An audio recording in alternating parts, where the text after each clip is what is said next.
Dans le deuxième chapitre de ce cours, nous allons traiter des concepts et des notions de base de la thermodynamique.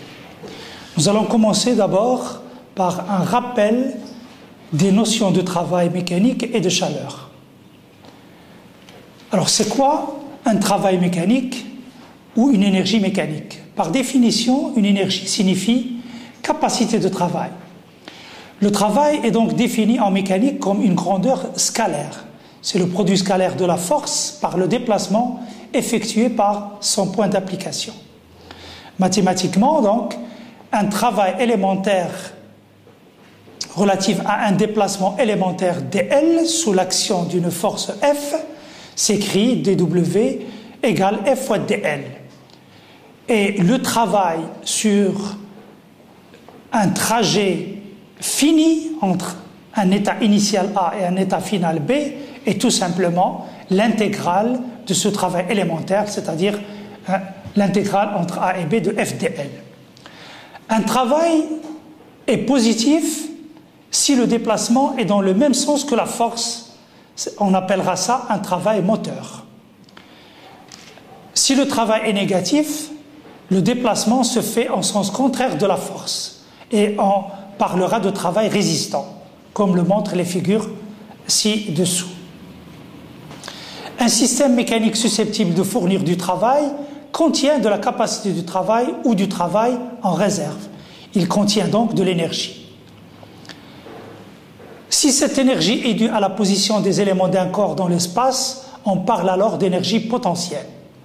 Alors, un exemple d'énergie potentielle, c'est celui d'un lac de barrage rempli d'eau. Sur la photo, on voit donc un lac de barrage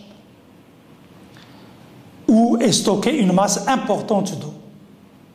Si H est la hauteur de chute et M fois G, c'est le poids de la quantité d'eau tombante, l'énergie potentielle se calcule facilement et elle est donnée par la relation W égale mg fois la hauteur, c'est-à-dire le poids fois la hauteur de chute. La première image représente la grande quantité d'eau que peut retenir un barrage.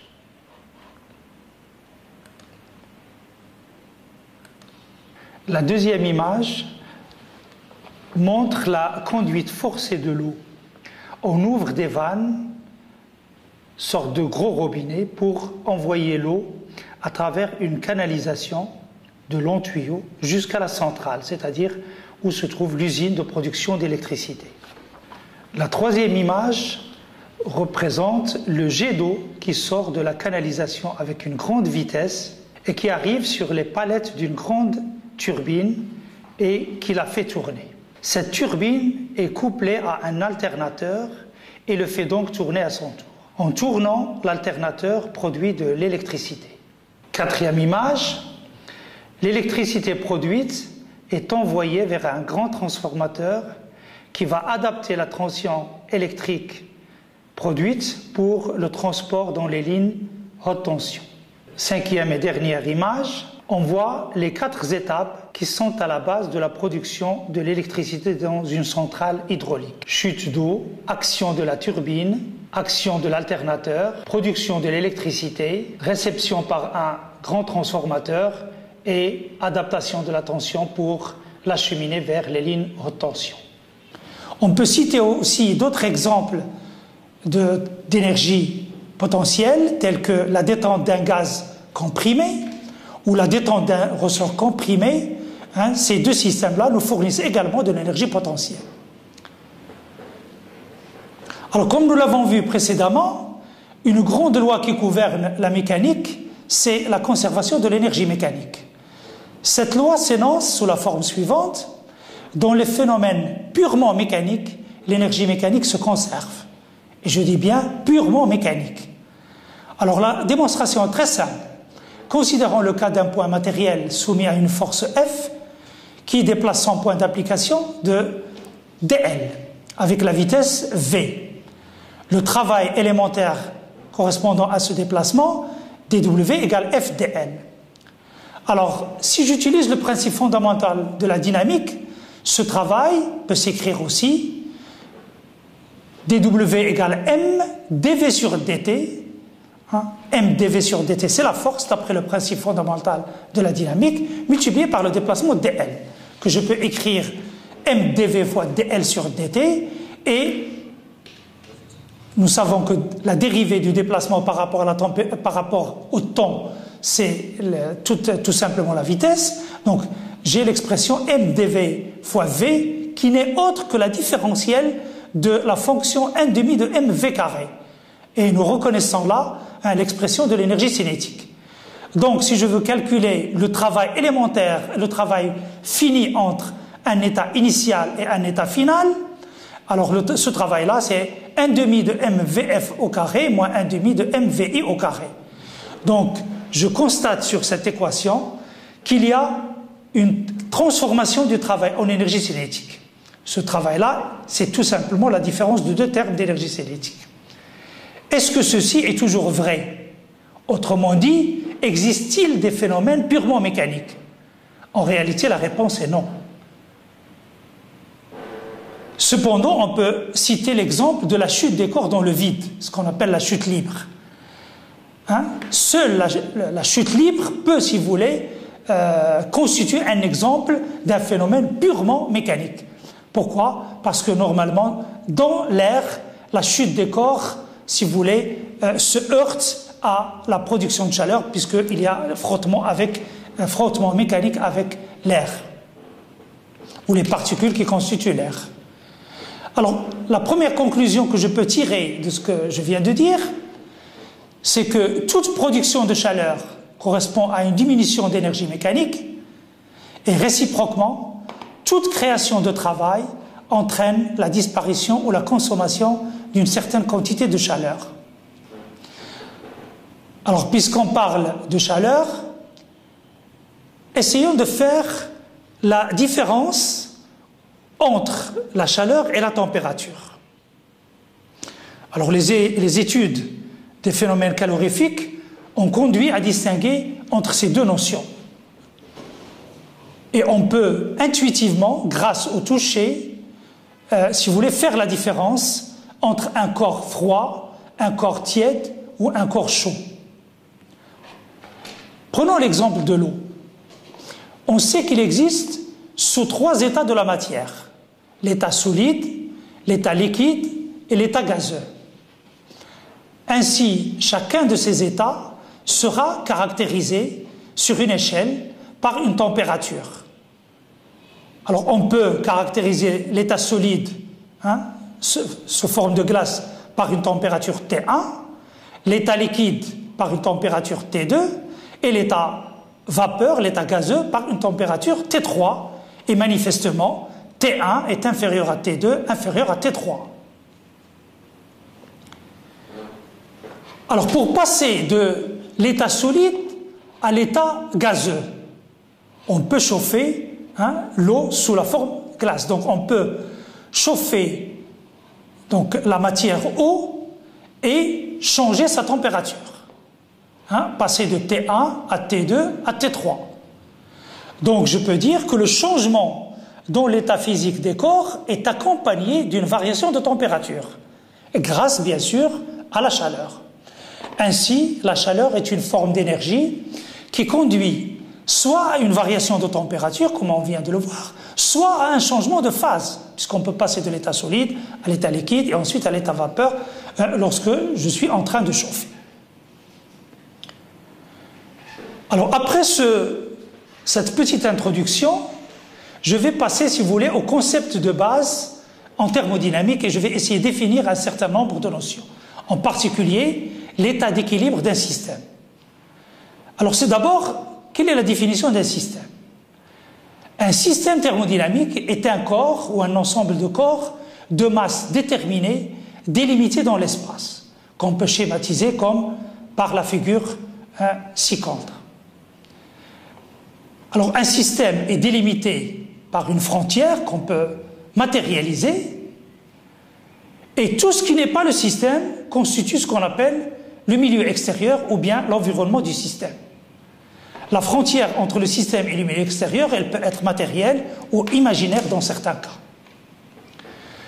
Alors, définissons puisque nous savons ce que c'est maintenant un système, définissons ce que veut dire état d'équilibre thermodynamique d'un système. D'une manière générale, on distingue en physique 3 sortes d'équilibre. L'équilibre mécanique, lorsque les 2 conditions suivantes sont satisfaites, c'est-à-dire la somme des forces appliquées au solide ou au système est nulle, et la somme des moments appliqués au système est nulle aussi. Alors, ce concept, vous allez le voir plus en détail dans le cours de mécanique. Alors, deuxième sorte d'équilibre, c'est l'équilibre chimique. Alors, l'équilibre chimique, on entend par équilibre chimique l'absence de toute réaction chimique à l'intérieur du système et l'absence de tout transfert de matière d'une partie du système vers une autre. Enfin, l'équilibre thermique, qui nous intéresse le plus, c'est l'absence de gradient de température à l'intérieur du système. Ça veut dire que toutes les parties du système sont à la même température. En plus de ça, il faut que la température du système soit la même que celle du milieu extérieur. Quand ces 3 types d'équilibre sont réalisés, on dira que le système est en équilibre thermodynamique. Alors, comment caractériser mathématiquement cet équilibre thermodynamique?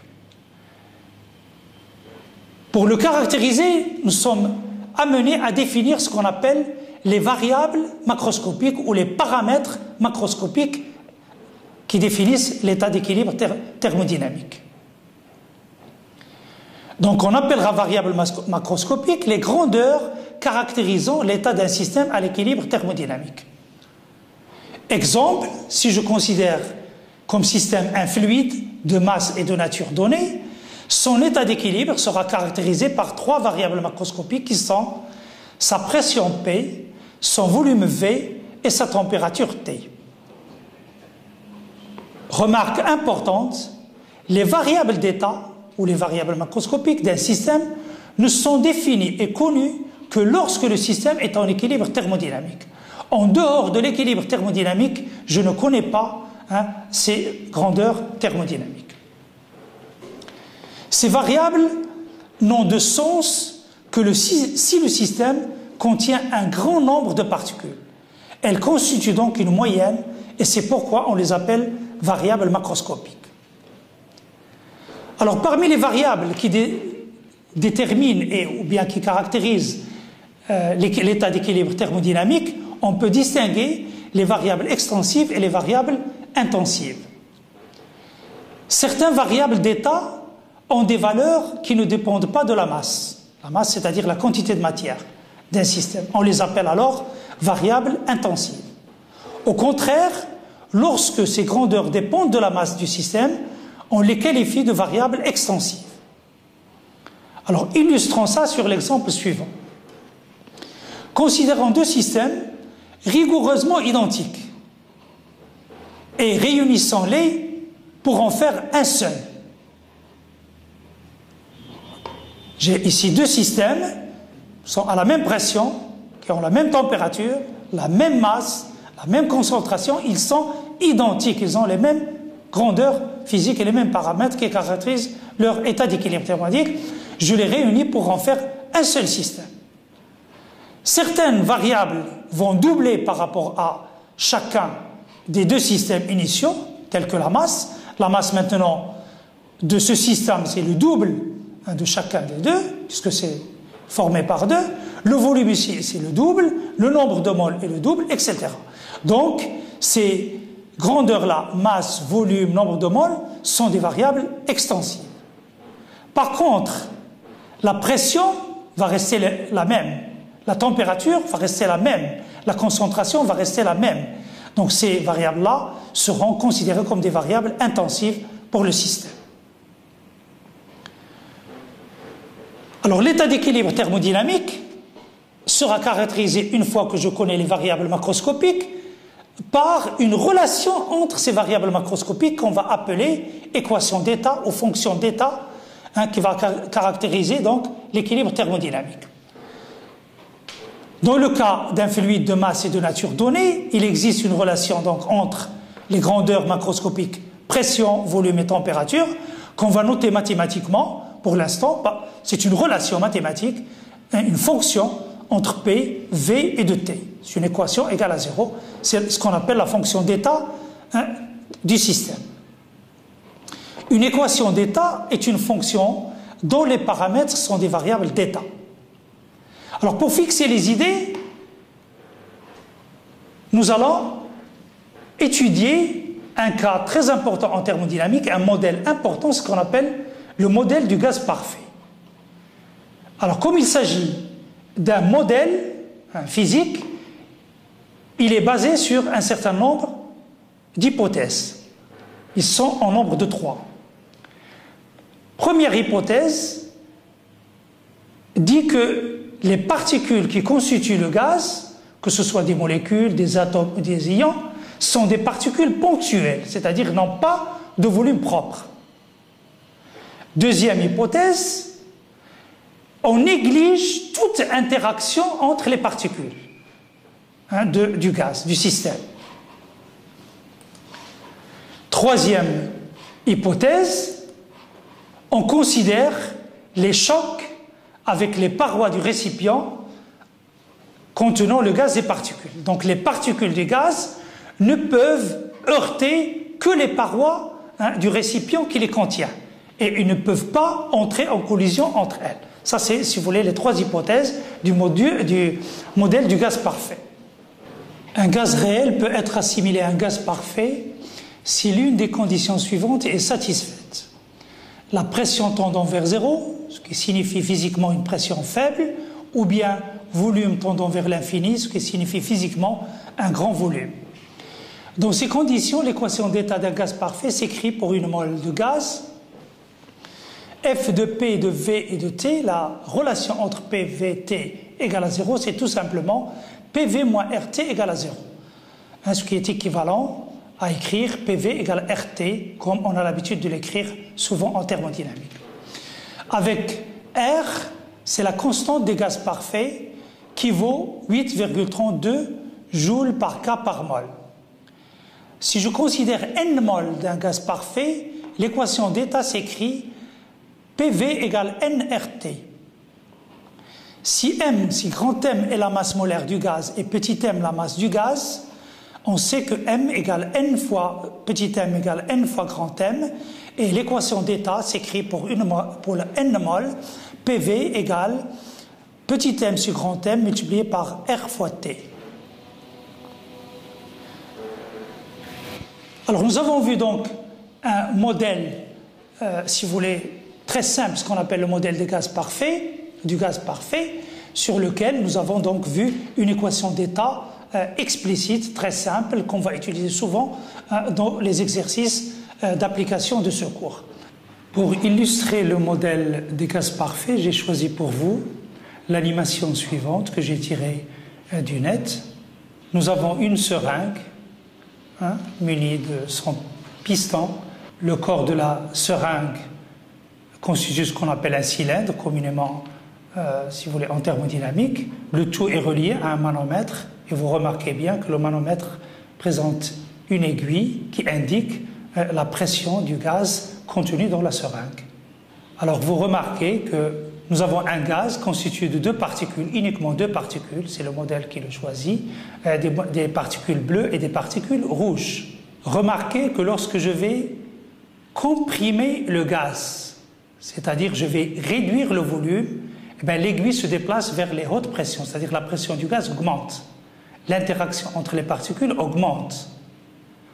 Au contraire, si j'augmente le volume, alors l'aiguille qui indique la pression du gaz se déplace vers les basses températures, ça veut dire vers les basses pressions, c'est-à-dire que la pression du gaz baisse.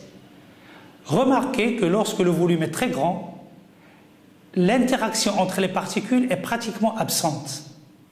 Seul le choc des particules avec les parois existe. Alors ce sont les conditions-là du modèle d'un gaz parfait. Lorsqu'un gaz réel est étudié dans ces conditions-là, c'est-à-dire un grand volume et une pression faible, nous approchons les conditions d'un gaz parfait et nous pouvons le traiter par l'équation d'état d'un gaz parfait.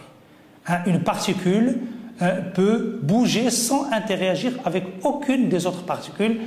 Le seul choc qui est là, c'est avec les parois du cylindre. Maintenant, on va parler des variables nécessaires à définir un état d'équilibre. Un système peut être caractérisé par un certain nombre de variables, mais ils ne sont pas toutes nécessaires à définir un état d'équilibre. Alors, on les appelle les variables macroscopiques indépendantes. Et pour connaître le nombre de ces variables, on va utiliser ce qu'on appelle la règle de la variance de Gibbs. Cette règle s'écrit nu égale c plus 2 moins phi, nu étant le nombre de variables indépendantes, c le nombre de constituants du système, et phi c'est le nombre de phases ou états du système qui peut être solide, liquide ou vapeur. Pour fixer les idées, je vais prendre le cas d'un corps pur à l'état gazeux. Je vais prendre par exemple l'oxygène, le gaz oxygène. Il s'agit d'un corps pur, donc C égale à 1, et il est à l'état gazeux, donc j'ai une seule phase, phi égale à 1, et par conséquent, le nu, le nombre de variables indépendantes est égal à 2. Donc, pour définir l'état d'équilibre d'un tel système, c'est-à-dire un corps pur à l'état gazeux, nous n'avons besoin que de 2 variables d'état, soit P et V, soit P et T, soit V et T. Nous n'avons pas besoin de plus de 2 variables indépendantes. Comme l'équation d'état relie la pression, le volume et la température par l'équation générale F de P de V de T égale à 0, donc je peux écrire dans ce cas-là, puisque si je décris mon système avec les variables V et T indépendantes, alors P est une fonction de V et de T. De même, si je décris mon équilibre avec les variables P et T, alors le volume, c'est une fonction de P et de T. Et si je décris mon état d'équilibre avec les variables indépendantes pression et volume, c'est la température qui va dépendre de ces 2 variables-là.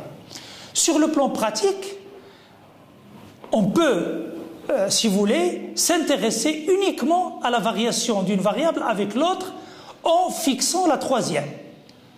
Dans les laboratoires, par exemple, on étudie par exemple la pression en fonction du volume à température constante.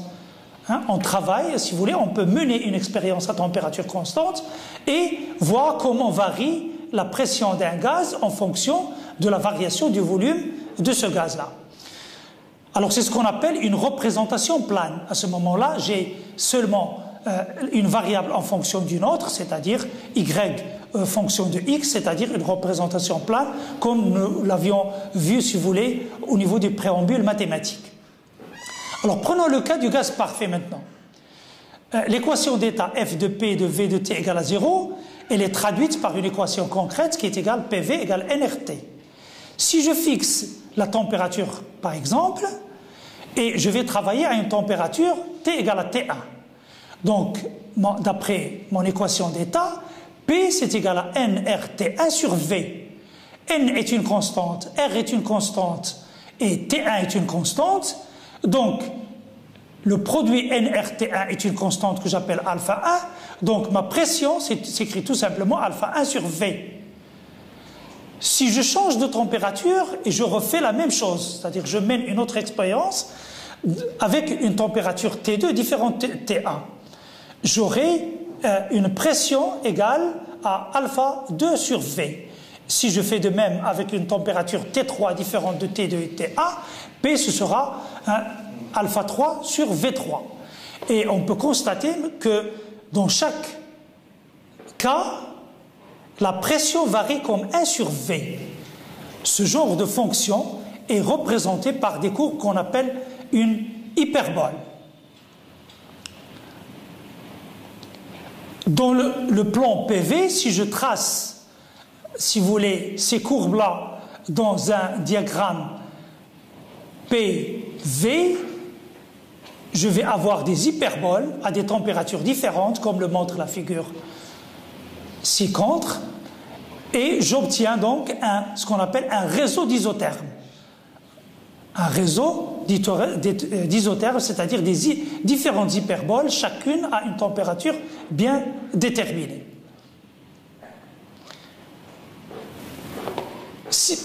Et quelle est la différence avec un gaz réel? Si on trace expérimentalement les isothermes des gaz réels dans un diagramme PV, on obtient le résultat que vous voyez sur la figure ci-contre. Les allures de ces isothermes sont très différentes de celles du gaz parfait. Alors ces isothermes présentent ce qu'on appelle une température critique. Par rapport à cette température critique, j'ai deux cas de figure.